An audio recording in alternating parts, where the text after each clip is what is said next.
तर नमस्कार, स्वागत आहे तुम्हा सर्वांचे नवीन व्हिडिओमध्ये। कारण की आता आपण जाणून घेणार आहोत की आता जो लाडक्या बहिणींना सप्टेंबरचा हप्ता कधी मिळणार। आता ऑक्टोबर सुरू आहे, पण आता ऑक्टोबरचा हप्ता मिळाला का याबाबत पण चर्चा करूया आणि सप्टेंबरचा हप्ता का बरं नाही मिळाला याबाबत चर्चा करूया आपण। तर हा तुम्ही व्हिडिओ शेवटपर्यंत पहा, कारण की हा व्हिडिओ तुमच्यासाठी खूप महत्त्वाचा होणार आहे। तर आता बघूया की आपण ज्या महिलांना ऑक्टोबरचा हप्ता नाही मिळाला, बघा काहींच्या अकाउंटमध्ये ऑक्टोबरचा हप्ता जमा झालेला आहे आणि काहींच्या अकाउंटमध्ये जमा नाही झालेला। तर आता ज्यांची ई-केवायसी पूर्ण झाली, तर सरकारने नवीन नियम काढला ई-केवायसी पूर्ण करा। तर बघा या महिन्याच्या हप्त्याला ई-केवायसीचं काही बंधन नव्हतं। ई-केवायसी ज्यांची झाली असो वा न झाली असो त्यांना जो ऑक्टोबरचा हप्ता आहे तो मिळाला। आता नेमका जो समोरचा सप्टेंबरचा हप्ता आता कधी मिळणार आहे, सप्टेंबरच्या हप्त्याच्या वितरणासाठी सरकारकडून निधीचा कधी आता निधी जाहीर करणार आहे सरकार, याबाबत आता जाणून घ्या। तर तुमची जर आता ई-केवायसी पूर्ण झाली नसेल तर तुम्हाला सप्टेंबर महिन्याचे पैसे मिळणार का? कारण की सरकारने ठेवला एक महत्वाचा पॉइंट ई-केवायसी। ई-केवायसी हा पॉइंट ठरवलाय। तर ज्यांची ई-केवायसी पूर्ण झाली नसेल तर त्यांना सप्टेंबरचा हप्ता मिळणार का याबाबत जाणून घेऊया। आता मुख्यमंत्री माझी लाडकी बहीण योजना महिला लाभार्थ्यांना सप्टेंबर महिन्याचे 1500 रुपये लवकरच मिळण्याची शक्यता अशी वर्तवण्यात येत आहे।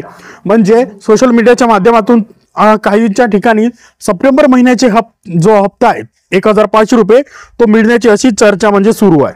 तर आता पाहूया आपण की मुंबई, बघा तर आता पाहूया की मुख्यमंत्री माझी लाडकी बहीण योजनेच्या सप्टेंबर महिन्याच्या हप्त्याची लाडक्या बहिणींना खूप प्रतीक्षा सुरू झालेली आहे। तर आता कधी मिळणार याबाबत सर्वत्र चर्चा आहे। तर लाडक्या बहिणींना सप्टेंबर महिन्याचे 1500 रुपये कधी मिळणार, तर आता त्याच्यानंतर पाहूया की आता सामाजिक न्याय विभागानं काल शासन निर्णय प्रसिद्ध करत महिला व बाल विकास विभागाला 410 कोटी रुपयांचे रक्कम वर्ग केलाय। किती? 410 कोटी रुपयाचा जो रक्कम आहे, हे जे रक्कम त्यांच्याकडे रक्कम वर्ग केलेली आहे।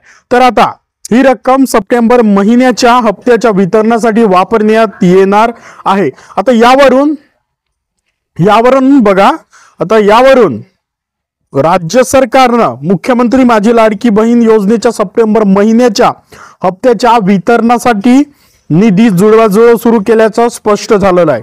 तर आता ज्यांनी जाहीर केलेल्या सर्व लाडक्या बहिणींनी, बघा यांनी जाहीर केल्यानुसार सर्व लाडक्या बहिणींनी ई-केवायसी प्रक्रिया पूर्ण करण्यासाठी त्यांना 2 महिन्याचा वेळ दिलेला होता। 2 महिन्याचा वेळ दिलेला होता ई-केवायसी प्रक्रिया पूर्ण करण्यासाठी।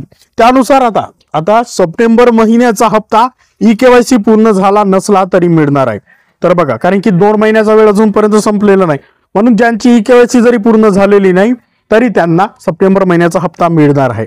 आता मुख्यमंत्री माझी लाडकी बहीण योजनेच्या सप्टेंबर महिन्याच्या हप्त्याचे जो वितरण आहे तो वितरण करण्यासाठी सामाजिक न्याय विभागाकडून 410 कोटी रुपये, बघा 410 कोटी रुपये त्यांच्याकडे वर्ग करण्यात आलेले आहेत। आता यापूर्वी काही हप्त्यांच्या वितरणासाठी आदिवासी विकास विभागाकडून निधी महिला व बाल विकास विभागाला वर्ग करण्यात आलेला आहे। आता सामाजिक न्याय विभागाचा निधी मिळाल्यानंतर महिला व बाल विकास विभागाकडून सप्टेंबर महिन्याचा हप्ता कधी जारी केला जाणार याबाबतची तारीख जाहीर केली जाऊ शकते। म्हणजे अजूनपर्यंत तारीख निश्चित नाही झालेली आहे, तर ती तारीख अजून म्हणजे जाहीर करण्यात जाऊ शकते। तर आता ई-केवायसी करण्यासाठी 2 महिने पूर्ण करावे लागणार, म्हणजे 2 महिन्यात तुम्हाला पूर्ण करावे लागणार। आता महिला व बाल विकास विभागाकडून मुख्यमंत्री माझी लाडकी बहीण योजना चालवली जाते। आता या विभागाच्या मंत्री अदिती तटकरे यांनी 18 सप्टेंबर सर्व लाडक्या बहिणींना 2 महिन्यात ई-केवायसी पूर्ण करण्याचं आवाहन केलं होतं। तर आता 18 सप्टेंबर मध्ये जे 2 महिने आहे, 2 महिन्यामध्ये ई-केवायसी पूर्ण करण्याचं जो आवाहन केलं होतं। आता मुख्यमंत्री माझी लाडकी बहीण योजनेच्या सर्व लाभार्थी महिलांना ई-केवायसी करण्यासाठी 2 महिन्यांचा वेळ दिल्यानं राज्य सरकारकडून आता सप्टेंबर महिन्याचा हप्त्याचा वितरण करत असताना ज्या महिलांची ई-केवायसी पूर्ण नसेल त्यांना देखील 1,500 रुपये मिळणार आहेत. म्हणजे ज्यांची अजूनपर्यंत जरी ई-केवायसी पूर्ण झाली नसेल त्यांना देखील 1,500 रुपये मिळतील. मात्र 2 महिन्यांच्या कालावधी संपल्यानंतर महिलांना ई-केवायसी प्रक्रिया पूर्ण करावी लागणारच आहे. त्यानंतर जर तुमची ई-केवायसी 2 महिने झाल्यानंतर जर पूर्ण नाही झाली तर तुम्हाला मुख्यमंत्री माझी लाडकी बहीण योजनेचे 1ही रुपया मिळणार नाही. कारण की ई-केवायसी म्हणजे ज्या महिलांना खरोखर गरज आहे, पैशाची गरज आहे, ज्या महिलांची आर्थिक स्थिती कमजोर आहे त्यांना ही मदत मिळाली पाहिजे. नाही तर विनाकारण कोणी मुख्यमंत्री लाडकी बहीण योजनेचे पैसे उचलत आहेत. तर ई-केवायसी प्रक्रिया पूर्ण करतील त्यांनाच मुख्यमंत्री माझी लाडकी बहीण योजनेचे पैसे दिले जातील.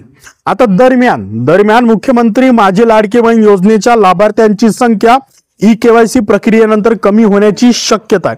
आता ई-केवायसी प्रक्रियेत महिलेच्या आधार पडताळणी सोबतच पती किंवा वडिलांच्या आधार क्रमांकाची पडताळणी केली जाणार आहे.